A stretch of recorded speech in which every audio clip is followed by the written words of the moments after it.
Never been such a global downturn, so all countries are plunging together. In our projections, if we look towards 2021, growth rates look good, they're positive, they're larger than we have seen for a while. But in reality, what that means is that GDP in many countries at the end of 2021 will still be below its level at the end of 2019. Paul Frijters is a professor of wellbeing economics at the London School of Economics. Paul, welcome to the programme. The International Monetary Fund projects the global economy is going to lose $12 trillion or more by the end of next year, and that's despite spending $18 trillion in trying to stimulate growth. What about the historical precedents for the global economy shrinking by such an extent and what we can learn from those precedents? Well, we've never seen this at a world level before, so it's unprecedented for the world.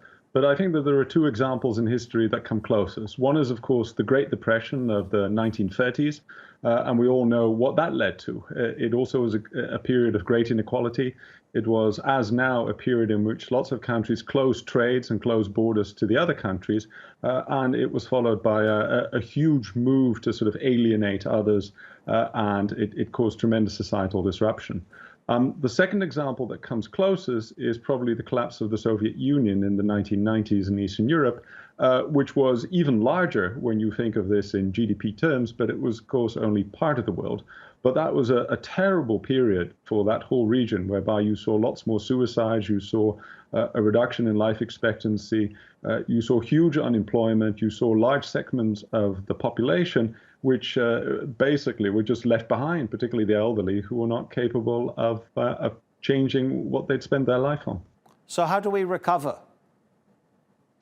Well, we recover, first of all, by taking away the major cause of this huge downturn, which is the fear. And I think that here governments can help. And by and large, they've gone the wrong direction the last 6 months by fanning the fear, which has made it very difficult for consumers, very difficult for business, which on its own would have killed off most of the tourism industry, the hospitality industry, the university sectors, and many of the other sectors where we've seen this huge downturn. So I think not fanning the flames of fear, but basically putting things into proper perspective, talking about the COVID pandemic as one of the many risks that we have to deal with in life, one of the many illnesses, and not even the major killer at this moment in nearly all countries in the world. And by putting it into perspective and saying, look, it's fairly safe to go back to school, it's fairly safe to go to hospitals, you are more likely to lose your health if you don't get checked than if you don't go there. I think that will go a long way towards also improving the economy, because then people will be more likely to spend money, go back to their jobs, and adjust to the world of tomorrow, wherein maybe new business opportunities will arise, as for instance, people will work more from home and take other measures. Paul, to you, what does the term recovery even mean? And by that, I wonder if you would include the recovery of the informal sector as well, because what we've seen during the pandemic is that inequality has been exacerbated, that the poor have suffered the most. So when governments look at recoveries, will they consider the informal sector as just as important as everything else?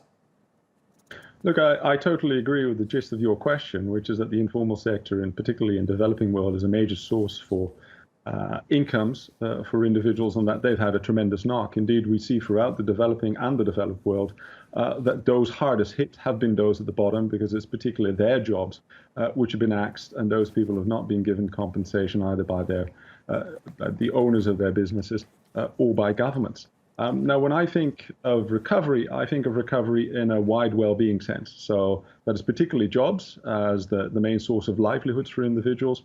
But I'm also thinking of a return of social activity, so that we recover from the huge loneliness that we've created. I'm also thinking of social recovery in terms of unlocking large swathes of the elderly who've basically been half imprisoned in nursing home and caring homes, supposedly for their own good, but of course leading to deaths of despair and tremendous mental health problems. So for me, recovery is on a wide range of issues, but the economic recovery will of course be crucial for billions of families around the world. And that hinges first and foremost about recovery of the job market, that we get people back to work and back to earning a decent wage. Paul, thank you for sharing your thoughts with us. Really, really interesting. Paul Frijters from the London School of Economics.